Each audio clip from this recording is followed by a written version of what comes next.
nje ya Kristo ni kujilisha upepo, ni kupoteza wakati duniani. Maisha yana maana sana pale Kristo anapokuwa kiini cha maisha yako. Nilipokuwa kijana nilikuwa nafikiria ukishaokoka hakuna tena maisha mengine, yaani mambo ya dhambi nini, yaani nilikuwa naona ukiokoka, nilikuwa najua ukiokoka ni kweli umezaliwa mara ya pili. Na kanisa la kwanza lilikosea sana. Kwa nini? Kwa sababu halikutufundisha uwezo wa kuishi na dhambi. Tulifundishwa maisha ya ulokole au maisha ya utakatifu tu, na tukufundishwa kwamba dhambi zinaishi na sisi, na maisha yale ya utakatifu yalikuwa yanategemea ulinzi wa mwilini, na watu wote waliojaribiwa na dhambi walikufa kabisa. Hakukuwa na mlango wa kutengeneza mtu alipokuwa ameteleza. Kwa nini? Hakufundishwa namna ya kudili na dhambi. Kwa ninaposema maisha yana maana pale Kristo anapokuwa kiini, simaanishi dhambi kwamba wewe unaweza usiwe na dhambi.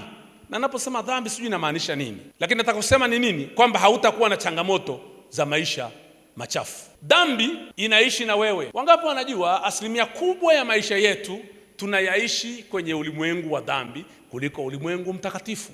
Ni wapi tunaishi zaidi? Ni maeneo yanayotushawishi kukaa dhambini au kwenda dhambini, au ni maeneo yanayotushawishi kuwa watakatifu? Naposema maisha yana maana pale Mungu anapokuwa ni kiini, haimaanishi dhambi zinaondoka. Hatukufundishwa kuishi na dhambi. Naposema kuishi na dhambi simaanishi kuishi dhambini. Wangapi wana rungu ya kiroho ya kuua cockroach wa kiroho? Maisha nje ya Mungu hayana maana. Simaanishi hakuna dhambi zinazunguka, tunaishi nazo. Na kitu kibaya ambacho mimi nilikiona kwenye wakati wa ujana wangu, hatukujifunza kuishi na dhambi.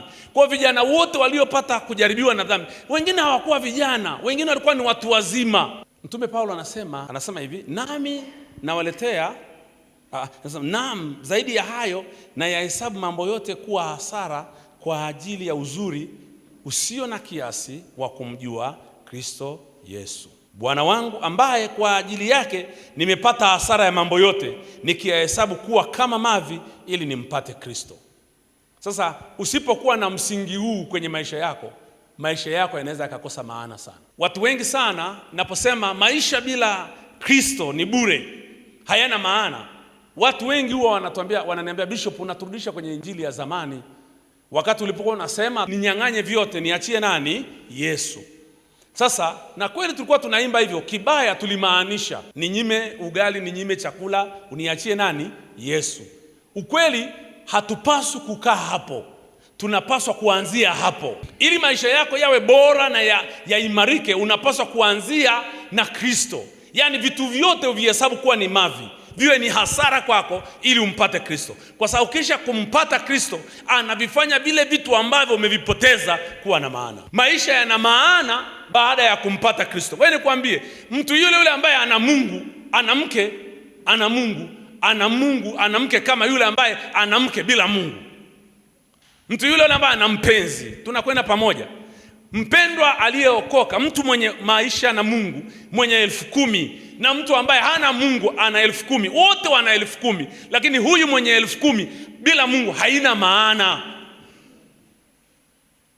Naomba nirudi tena kidogo niwaambieni, Mungu ndiye anayeweka ladha ya maisha. Sema amina. Sema amina. Mungu ndiye anayeweka ladha ya maisha. Mungu ndiye anayesababisha maisha yakawa matamu ama yakawa machungu. Mungu ndiye anayeleta utoshelevu wa moyo wa mtu anapokuwa na vitu. Vitu vinakuwa na utoshelevu moyoni wakati mtu ana Mungu kwenye maisha yake. Mtu ambaye hana Mungu kwenye maisha yake, vitu vyote vinakosa thamani. Mtu mwenye Mungu na vitu vichache vina thamani sana kwenye maisha ya huyu mtu kuliko mtu mwenye vitu vingi bila Mungu kwenye maisha yake. Mtu mwenye vitu vizuri huwa havina thamani kwake kama hana Mungu. Ukiona mtu havithamini vitu vyake, hivyo vitu havina Mungu. Vitu vyenye Mungu ndani huwa vina thamani mno. Kwa nini? Kwa sababu anavithamini sana. Maisha yanapokuwa na Mungu yanaleta munyu, yanaleta chumvi. Mtu akiwa na kagari kake kadogo na ana Mungu, akiendesha anahisi kama anaendesha helikopta. Mtu ana kasimu kake kale kabatan, lakini amepewa na ana Mungu ndani, ni zaidi ya mtu mwenye smartphone ya milioni 4. Jamaa mkaka ana mchumba na mpenzi Yaani kama ni shape zimelingana zote, lakini hamjali. Ana mwingine wa TikTok, ana mwingine wa da, na mwingine wa huku.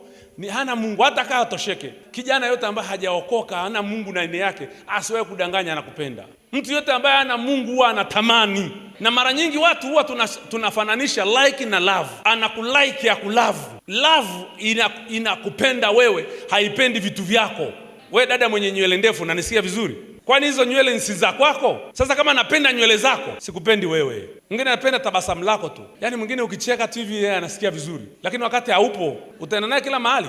Utakuwa unacheka naye kila saa, akienda unamzunguka usoni ili acheke akuone. Kicheko chako kina maana kama mtu ana Mungu ndani. Mtu anayekupenda ni mtu mwenye Mungu. Mtu ambaye hana Mungu anakutamani tu. Na cha ajabu hakunaga mtu ambaye ana uzuri permanent. Ili uweze kwenda mbali na Kristo, lazima yeye awe kiini, awe the center of your destiny.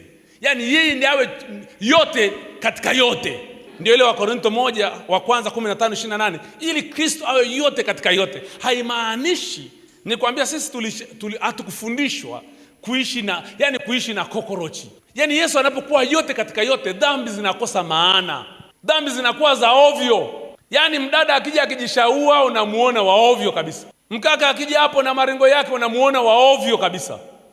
Sikia nikueleze, wakati kuna dhambi inakaa ndani yako na kuna dhambi inakaa nje yako. Ni rahisi sana kuishinda dhambi iliyoko nje. Lakini dhambi inayekaa ndani ni ngumu sana kuishinda. Dada yangu, ni rahisi sana kumshinda kijana anayekutongoza, lakini ni vigumu sana kumshinda kijana unayemtamani. Wangapi wanakubali kila mwanadamu ana tamaa ndani? Inawezekana sio ni ya uzinzi, lakini naitolea tu mfano ya uzinzi ambayo ina nguvu sana. Unajua dhambi ya uzinzi ina kimbelembele sana. Halo? Yaani dhambi ya uzinzi ina kimbelembele mno. Ikikupata inajifanya ni baba, hamna shida bwana, unajua baba, unajua Biblia yenyewe imesema kila mtu baba, unajua. Ni dhambi. Ni dhambi imeanza vurugu. Baba tu niombee kwa kweli, unajua baba, unajua ni mwaka wangu baba, unajua baba tangu nimaliza chuo, unajua baba baba unajua. Ni dhambi imeanza. Yaani dhambi inafurukuta huko ndani, inapiga mateke. Ikikuacha unasema mimi sitaki mwanamume, washindwe. Wanaume nini baba, unajua wanaume wanazingua wanaume. Ni dhambi imemwacha kwa kitambo. Yaani ikikupata utaanza kushangaa yaani wale watu ambao walikuwa wanamsema fulani, wewe kaka una tabia mbaya, wewe dada una tabia mbaya, unatabia na alafu watu wengine wanafikiria ukiolewa ndio dhambi imeisha. Sikia nikueleze, ukiolewa ama ukioa kwa msukumo wa dhambi ndio umeichochea dhambi. Ukioa ama ukiolewa kwa msukumo wa tamaa, kwa sababu unampata huyo unamjua, mnakaa naye alafu naona kumbe ni wa kawaida. Unamuona unahisi ni wa nini? Ni wa kawaida. Alafu anakuja mwenzako kutembelea na dada ana nywele iko hapa. Anakuja kaka amenyooka, amesimama. Alafu Mungu huaga ni mbabe sana Baraka. Si hujaoa Mungu ni mbabe sana. Aina ya wanawake unaowapenda Mungu akupi oe. Vile vinyago tulivyo navyo hasa wanaume na wanawake pia. Mbona narudi huku? Si tuna vinyago tumebeba.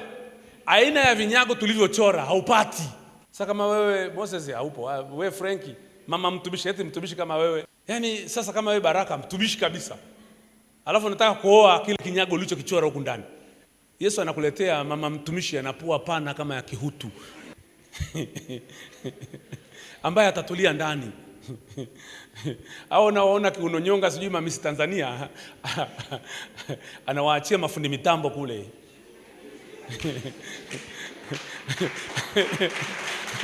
Unajua uzuri kanisa letu sasa, mafundi mitambo ndio anaoa, basi sijui wanamuziki, sijui niseme nini. Mtu mwenye ujasiri wa kuoa kanisa hili anazaa hapo watoto wawili, anawaacha, anahamia anaenda kuchumbia.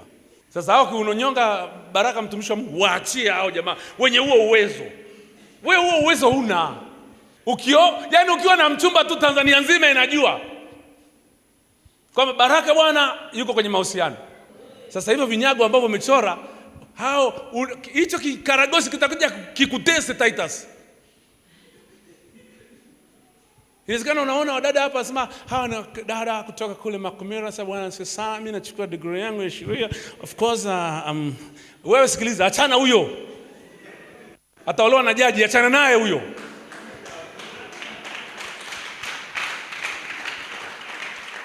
Uwezi kulipia. Sikiliza, gharama ya kutunza mwanamke mrembo ni kubwa mno.